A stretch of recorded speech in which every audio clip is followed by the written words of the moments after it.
Olá! Nesse e nos próximos vídeos nós iremos falar sobre alguns recursos da linguagem Java, mas que também estão disponíveis em outras linguagens orientadas a objetos. O primeiro desses recursos são as wrapper classes. Bom, as wrapper classes, como o nome diz aí do inglês, elas empacotam um tipo primitivo. O que acontece é que em alguns casos, na linguagem, em algumas classes, você precisa utilizar objetos, referências, no lugar de tipos primitivos. E nesses casos em específico, você pode usar as wrapper classes para empacotar um tipo primitivo dentro de um objeto. Além disso, as wrapper classes elas possuem uma série de métodos utilitários para manipular os tipos primitivos que eles empacotam. Nós iremos ver alguns desses métodos. Bom, Java possui as seguintes wrapper classes: a classe integer, que empacota um tipo primitivo int, a short, mas note aí que no caso de short começa com letra maiúscula, e ele empacota o tipo primitivo short, que no caso aí do slide está começando com letra minúscula, porque os tipos primitivos em Java começam com letra minúscula. E aí tem as outras wrapper classes, long, byte, float, double, character e boolean. Mas o que é importante saber é que essas classes, elas são basicamente uma classe normal. Tá? Ela não difere muito das classes que você cria, por exemplo, em Java. Inclusive, nesse slide, eu estou mostrando o código-fonte da classe integer, e você pode ver aí, não é tão diferente do que nós vimos aí nos vídeos anteriores. E, inclusive, por exemplo, aí na declaração aí dessa classe integer, tudo que está aí nessa linha nós iremos ver durante o curso, né? Então, public final, nós iremos ver. Nós vimos o final no caso de atributos que criam uma constante. Nós iremos ver futuramente o que esse final faz quando ele está sendo aplicado a uma classe, como esse caso aí. O extends, que é uma palavra reservada usada em herança, que nós iremos ver nos próximos vídeos daqui a pouco. O implements, que é usado para implementar interfaces, que nós iremos ver em módulos futuros. Então, apesar de você não conhecer tudo, essa declaração da classe integer, ela é uma declaração de uma classe normal em Java. Bom, o código fonte dessa classe continua, mas lá no meio da classe tem o atributo value, que é justamente o atributo que empacota o tipo primitivo aí, que no caso dessa classe é um int. Então, como você pode ver, inclusive, esse atributo ele é final, você já sabe o que é isso, esse atributo ele vai ser uma constante, ou seja, depois que você atribui um valor para esse atributo value, não é possível mais modificar. Isso faz com que os objetos da classe integer eles sejam basicamente imutáveis. Depois que ele armazena um número, esse número não muda mais. E a seguir tem aí o método parseInt, que é um método utilitário, que nós iremos ver daqui a pouco. Ele basicamente faz o parse de uma string, e retorna o tipo primitivo int armazenado naquela string. A única diferença entre essas classes e as outras classes em Java é que essas classes, as wrapper classes, elas possuem o que nós conhecemos como conversões boxing. Basicamente, você pode atribuir um número inteiro para um objeto da classe integer, e o compilador Java ele vai automaticamente converter esse número 20 que está no slide para um objeto da classe integer e vai automaticamente colocar o número 20 lá dentro desse objeto. Tá? Então, onde você está vendo aí o número 20 nesse slide, o compilador Java vai trocar esse número 20 e vai colocar código para criar um objeto da classe integer com 20 dentro dele. Isso só acontece para as wrapper classes. Tá? Você não consegue, inclusive, criar uma classe que vai ter um comportamento desse tipo. Tá? Isso só acontece realmente para as wrapper classes e a classe string, como nós vimos no módulo anterior. Então, essas conversões boxing têm dois tipos. Tá? Tem o autoboxing, que como nós vimos no slide anterior, ele converte um tipo primitivo para um objeto, que é o caso aí do número 20, mas tem o inverso também. Tem o unboxing, que ele converte um objeto para um tipo primitivo onde for necessário. Tá? Novamente é o compilador que faz isso. tá? Mas nesse exemplo aí embaixo eu estou atribuindo para a variável num_alunos, que é um int do tipo primitivo, né? Eu estou atribuindo para ele um objeto. Olha o new aí. Um objeto que é de uma wrapper class, que nesse caso é integer, que contém o valor 30. Então, o compilador Java ele vai converter esse objeto para 30, que é um int do tipo primitivo. Tá? Só um detalhe nesse exemplo específico aí do código, isso é só um exemplo, não é comum nós criarmos um novo objeto da classe integer, por exemplo. Tá? O mais comum é o que está feito na parte de cima, é simplesmente atribuir um int para aquele objeto e o compilador Java faz o resto. Inclusive, esse último exemplo aí do slide, ele nem mais é recomendado.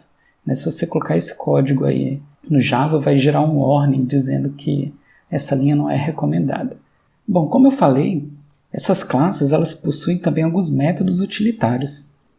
E nesse caso aí da classe integer, eu listei só alguns métodos, tem outros, mas nesse caso aí nós podemos ver aí o método parseInt, que eu mostrei no exemplo anterior, ele faz o passe de uma string e retorna um int. Tem o método max, que retorna o maior de 2 números aí. O min, que retorna o menor.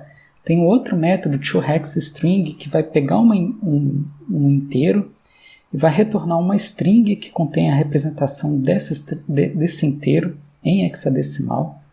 E o método toString, que converte o número que está naquele objeto da classe integer, por exemplo, para string. E aí do lado direito tem o exemplo aí da classe double, que possui métodos semelhantes. Bom, era basicamente isso que tinha para falar das wrapper classes.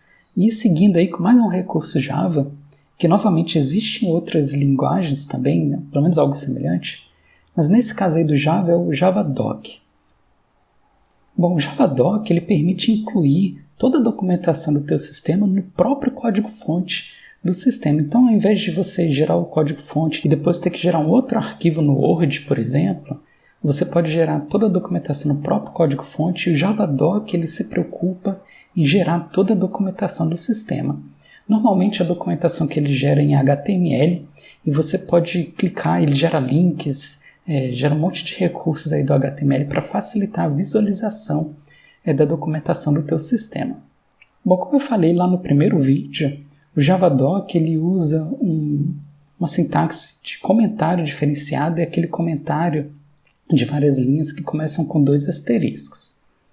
Bom, depois que você tem o código-fonte e a documentação do teu sistema, você pode usar o Javadoc para gerar todos esses HTMLs, toda a documentação do teu sistema. Para isso você pode usar o comando Javadoc, que vem junto com o JDK.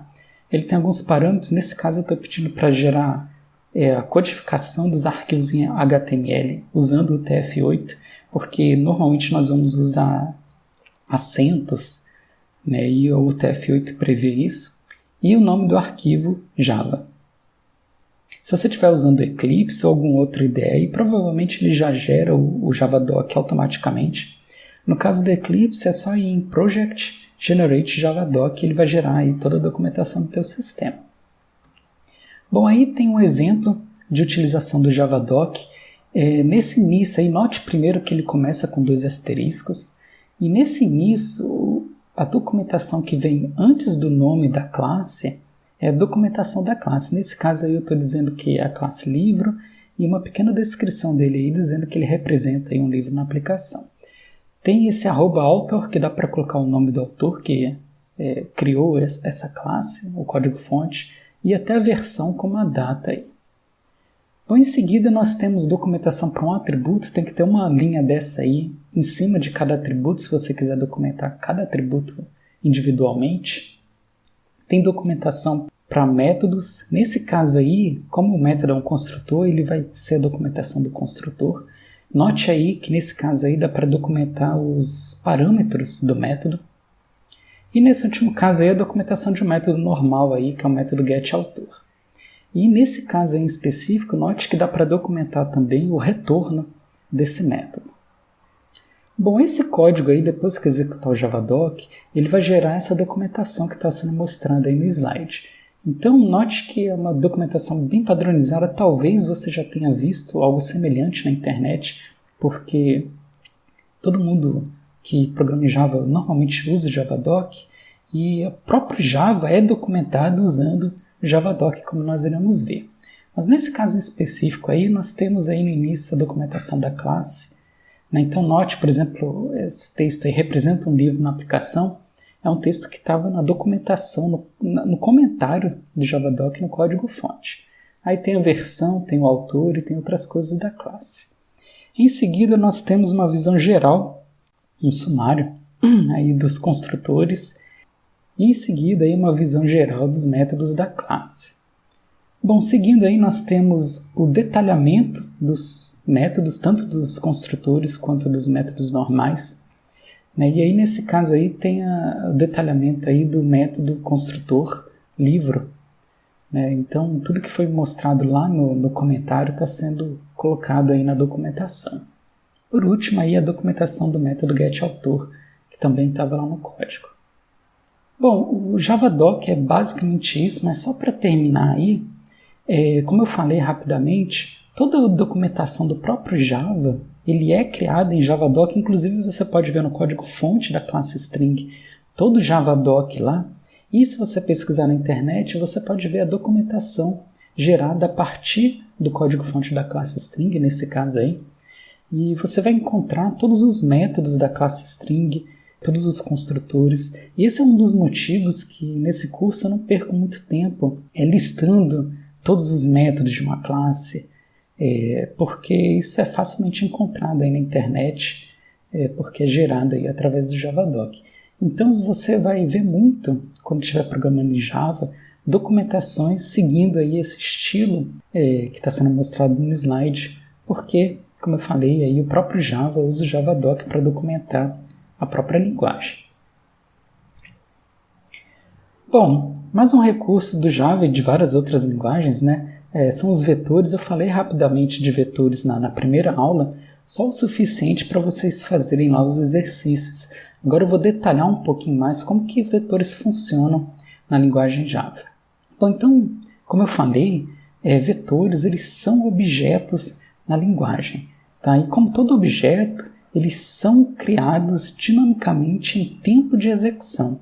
Bom, os vetores eles armazenam dados homogêneos, ou seja, do mesmo tipo, e eles podem armazenar variáveis do tipo primitivo, como int, ou referências para objetos de uma determinada classe. Bom, não existe uma classe específica para vetores em Java. Apesar de vetores serem, sim, objetos, eles possuem uma classe que tem um determinado nome, é coisa interna do Java, mas não existe uma classe, um código-fonte de uma classe que representa os vetores em Java. Só um detalhe aí, Java tem sim uma classe chamada Vector, mas isso não está relacionado com esses vetores que nós estamos vendo nesse momento. Essa classe Vector, inclusive, nós iremos ver no próximo vídeo, é apenas uma estrutura de dados que armazena uma lista utilizando vetores internamente. Bom, para criar vetores é semelhante a C, como nós vimos, tá? Nós utilizamos aí o colchetes. Um pequeno detalhe que, assim como em C, os colchetes podem vir antes ou depois do nome da variável. O mais recomendado é eles virem depois do tipo, ou seja, antes do nome da variável, como é o caso aí do primeiro exemplo, da primeira linha aí dos exemplos, porque isso facilita aí ver que aquela variável, o tipo dela é um vetor que vai armazenar inteiros. E um detalhe é que declarar um vetor não armazena espaço para aquele vetor na memória. O espaço daquele vetor só vai ser armazenado quando nós utilizarmos lá o new para instanciar um objeto. Então tá aí, para instanciar um vetor, nós utilizamos aí o new. E nessa instanciação é que o tamanho do vetor vai ser definido, só na instanciação que o tamanho dele é definido. É aí nesse caso aí que vai ser realmente alocado memória para o vetor. Então, nesse exemplo, aí na primeira linha, eu estou criando um vetor de inteiros que vai ter 42 espaços na memória para inteiros e um vetor que vai armazenar objetos da classe círculo. Nesse caso aí, serão no máximo 3 círculos. Uma possibilidade é eu declarar um um vetor já instanciando, como é o último caso aí do exemplo. Então eu estou criando aí uma variável mais círculos. Ele vai apontar para um objeto que vai ser um vetor que vai poder armazenar no máximo 14 círculos aí, 14 objetos da classe círculo. Bom, um detalhe aí que é até um pouco diferente da linguagem C, os vetores eles são sempre inicializados para 0, né, ou para o mais próximo de 0, no caso do boolean é false, e se for referência é nulo. Então nós não precisamos inicializar os vetores como nós fazíamos aí na linguagem C. Então nesse caso aí eu estou criando um novo vetor que vai conter 3 inteiros e um outro vetor que vai ter 3 strings. E se eu pedir para imprimir o segundo elemento, o índice 1 aí, né, desses 2 vetores, o que vai sair é 0 no caso de matrículas, porque ele é do tipo primitivo int, e no caso de nomes, o segundo elemento vai ser nulo, porque ele foi automaticamente inicializado para nulo. Por fim, pode-se declarar um vetor já inicializando valores para eles, tá? Semelhante ao C também. Nesse caso aí nós não utilizamos o new. Então nesse primeiro exemplo eu estou criando um vetor de inteiros e já estou atribuindo para esse vetor alguns valores. Nesse caso aí, o tamanho máximo do vetor vai ser a quantidade de elementos que eu estou inicializando. Então nesse caso aí é 8 elementos. No segundo exemplo eu estou criando um vetor de caracteres, já inicializando aí para vários caracteres. E por fim, um vetor aí de strings, já inicializando valores para eles também. Bom, para acessar dados do vetor é igual a C, começando com o índice 0. Então nesse exemplo eu estou utilizando o vetor matrículas criado nos slides anteriores e estou atribuindo aí um valor para o primeiro elemento dele. E em seguida eu estou imprimindo esse valor, estou acessando esse valor aí, utilizando o índice. Bom, diferente de C, que não dá erro nenhum muitas vezes, em Java, se você acessa um vetor usando um índice que está fora dos limites do vetor, ele dispara uma exceção. Nós iremos ver futuramente o que é uma exceção, mas basicamente é um erro, né, em que você especifica o erro que aconteceu. Então nesse caso aí, eu estou tentando acessar a posição 200 do vetor matrículas, e quando eu fizer isso, imediatamente vai aparecer essa exceção aí. Se você não tratar essa exceção, o seu programa vai fechar, mas é possível tratar, como nós iremos ver no futuro. Mas está aí, ele indica aí qual foi o índice que deu erro, inclusive indica também a linha que gerou essa exceção. Então é algo muito mais útil do que a linguagem C, por exemplo, que dependendo do acesso que você está fazendo, ele nem indica erro nenhum. Só quando o teu programa vai ser corrigido pelo professor ou quando você está mostrando aí o teu sistema para um cliente. Nesses casos, sempre dá erro. Bom, como nós vimos aí anteriormente, um vetor é um objeto e ele possui um atributo chamado length que armazena aí o tamanho máximo do vetor. E como eu falei também anteriormente, esse tamanho é a quantidade máxima de elementos que aquele vetor vai armazenar. Não tem nada a ver com a quantidade de elementos que foram atribuídos para o vetor. Inclusive, como a gente viu ainda há pouco, o vetor ele já é automaticamente inicializado para 0, né? Ou seja, ele já está com todos os elementos preenchidos. Bom, vetores de objetos, eles armazenam referências para esses objetos.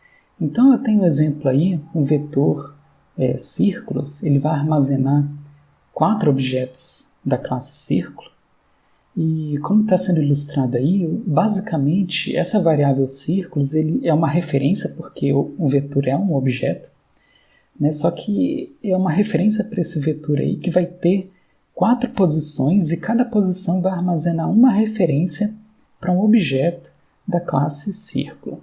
Tá? E esses objetos, como qualquer objeto, eles podem estar em qualquer posição da memória, eles não estarão necessariamente um do lado do outro. As referências deles estarão sim um do lado do outro, mas os objetos em si estarão em posições aleatórias aí da memória. Bom, em matrizes em Java, isso é um pouco diferente de C, eles são literalmente vetores de vetores. Então nesse caso aí, eu tenho a variável A, ele vai referenciar um vetor de 2 posições, em que a primeira posição é uma referência para a primeira linha e a segunda posição vai ser uma referência para a segunda linha. E essa linha aí vai ser um vetor, por isso que é um vetor de vetores.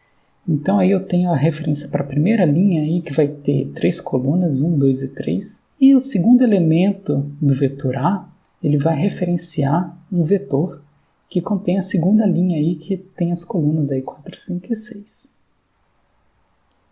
Bom, na prática, Java possui uma série de estruturas de dados que são muito mais fáceis de serem utilizados do que vetores. Então, vai ser muito mais comum você criar programas utilizando essas classes para armazenar informações do que utilizar vetores realmente. E no próximo vídeo nós iremos ver alguma dessas classes, alguma dessas estruturas de dados para armazenar informações na linguagem Java.